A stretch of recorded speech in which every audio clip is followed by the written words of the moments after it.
The Roswell Double Cross, the ghost of San Agustin. Imagine it's July 2nd, 1947. You're in the middle of the New Mexico high desert.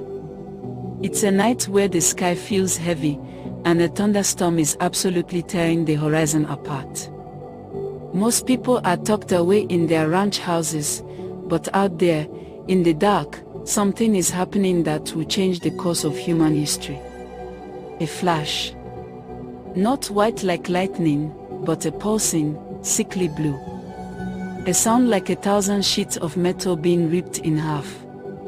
And then, silence. We all think we know the Roswell story.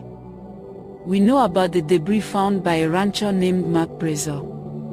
We know about the flying disc headline that the Army put out and then immediately retracted, claiming it was just a weather balloon. But here's the thing, most of what we've been told is a distraction.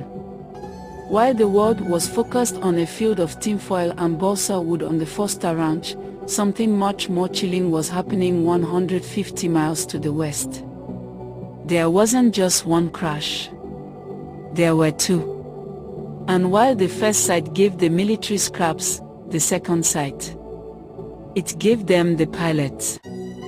Today on Mysteries from the Orb, we are going beyond the weather balloon myths. We are heading to the plains of San Agustin to uncover the second impact site, the forgotten half of the Roswell incident that the government is still terrified to talk about. Before we get to the second site, we have to look at the official mess. It starts with Mac Brazel. He's a foreman at the Foster Ranch, and after the massive storm, he finds a 200-yard-long streak of weird debris.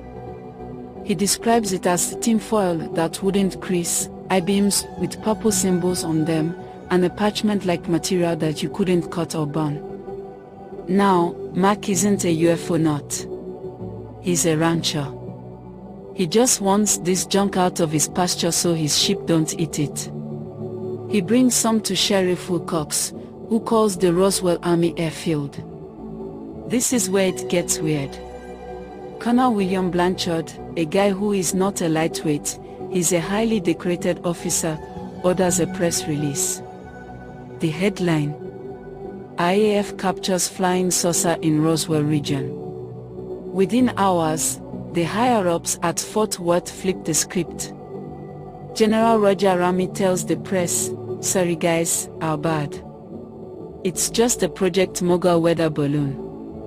They even pose for photos with some crappy-looking rubber and wood to approve it. The public bought it. For 30 years, Roswell was a forgotten footnote. But in the late 70s, researchers like Stanton Friedman started talking to the witnesses again. And they all said the same thing: the debris at the ranch wasn't the main event. It was just the skip site. Like a stone skipping across water, the craft hit the ranch, lost a bunch of its hull, and then kept flying for another 150 miles before finally coming down for good. This brings us to the real mystery. While the military was busy cleaning up Mac Brazel's ranch, a man named Barney Barnett was out on the plains of San Agustin. Barnett was a civil engineer for the Soil Conservation Service. He was a straight shooter, a government employee. On the morning of July 3rd, he's out walking when he sees something reflecting the sun in the distance. He thinks it's a downed aircraft, so he drives out to help. What he found wasn't a plane. He described a dull, metallic, disc-shaped craft, about 30 feet across. It hadn't disintegrated like the stuff at the ranch, it was mostly intact, wedged into the dirt. But here's where it gets heavy. Barnett wasn't alone. A group of archaeology students from a Pennsylvania university had stumbled upon it too. They were standing there, completely paralyzed by what they were seeing. Barnett said the craft had a tear in the side. And sprawled out on the ground nearby were 4 bodies. He described them as small, about 4 feet tall, with large heads and pearly gray skin. They weren't wearing spacesuits, They were wearing one-piece gray flight suits with no zippers or buttons. According to Barnett's accounts, one of them was still alive. It was sitting against a rock, breathing shallowly, looking at them with wide, dark eyes that didn't seem to have pupils. Imagine that for a second. You're an archaeology student in 1947. You're looking for arrowheads, and instead, you're looking into the eyes of something that isn't from this earth. The silence didn't last long. Within minutes, the military arrived. And they didn't arrive like a rescue crew, they arrived like an invading army. They swarmed the site, cordoned off the area, and told everyone, Barnett and the students, that if they ever spoke a word of this, they would disappear. One of the most haunting pieces of evidence for this site comes from a woman named Marthe. She was a close friend of Barnett, and he confessed the whole story to her on his deathbed. He told her, "I saw them. They were beautiful in a strange way, but they were so small, and they looked so sad." Why don't we hear about this site as much? Because the debris at the ranch was easy to explain away. But how do you explain away a full ship and 4 bodies? You don't.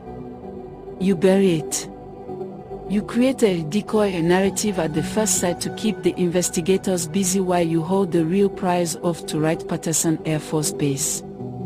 According to the accounts from the plains of San Agustin, there were 4 beings. 3 were dead on impact, but the 4th, well, that's where the story turns into a sci-fi thriller. The most famous account of a survivor comes from the Barney Barnett testimony. He claimed that when he reached the craft, one of the beings was sitting on the ground, seemingly dazed but alive. It didn't try to run, it just sat there, watching the humans with a look that Barnett described as deeply sad. When the military arrived, they didn't exactly roll out the red carpet. They reportedly moved in with full biohazard gear, which was very primitive in 1947, crated the being up, and whisked it away in a high-speed convoy. Where did they go? The paper trail and the whistleblower trail usually leads to one of 3 places. Wright-Patterson Air Force Base, Hangar 18. This is the most common theory. It's believed the bodies and the survivor were flown to Ohio. The survivor was allegedly nicknamed EBE, extraterrestrial biological entity. Some rumors suggest it lived until 1952, communicating through a form of telepathy or a translation device, before eventually passing away from the Earth's atmosphere or a lack of specific nutrients. The Los Alamos Labs. Some researchers believe that because New Mexico was already the hub for nuclear research, the entities were taken to a secure wing of Los Alamos to be studied by the same minds that built the atomic bomb. The nurse story. There's a famous, though highly debated, account from a nurse at the Roswell base named Mary Teresa Bush, sometimes referred to under a pseudonym. She allegedly told a friend that she was called in to assist with an autopsy of these beings and saw one of them still clinging to life. She described their physiology as having no digestive tract as we know it, suggesting they might have absorbed nutrients through their skin. As for the 3 who didn't make it, the story goes that they were preserved in formaldehyde and moved to various black site locations. This is where the famous alien autopsy footage from the 90s tried to cash in, though that was later proven to be a very well-made hoax. However, many high-ranking officials, including former Apollo astronaut Edgar Mitchell, have gone on record saying that they were briefed on the fact that bodies were recovered. Mitchell grew up in the Roswell area and said the locals were too afraid to talk for decades because of the heavy-handed military response. So, what really happened? If we assume the two-side theory is true, we have to ask, why did they crash? Theory 1, the radar interference. In 1947, the US was testing powerful new radar systems at White Sands. Some theorists believe these high-powered pulses interfered with the craft's navigation or propulsion. It's a bit of cosmic irony, the most advanced tech in the universe brought down by a bunch of humans playing with radio waves. Theory 2, the lightning strike.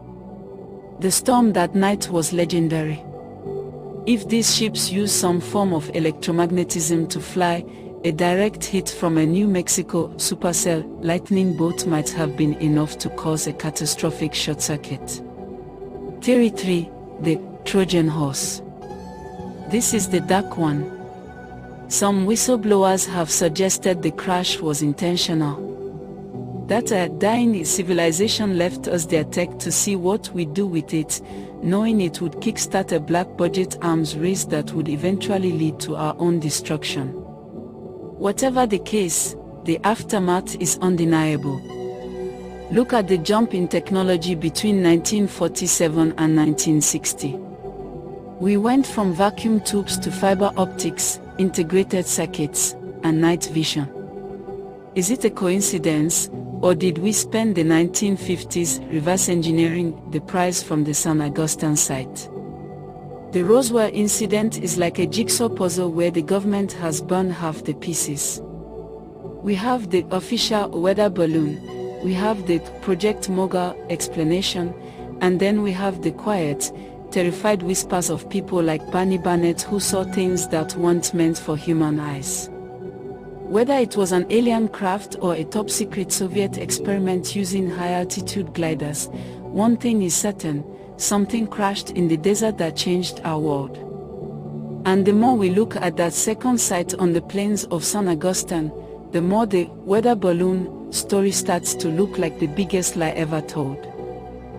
But what do you think? Was the second site the real crash?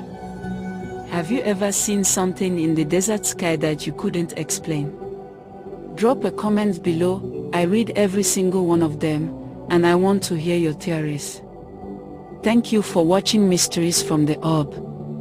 If you enjoyed this story, don't forget to like, comment, subscribe, and share. Because we have many more mysteries waiting in the dark.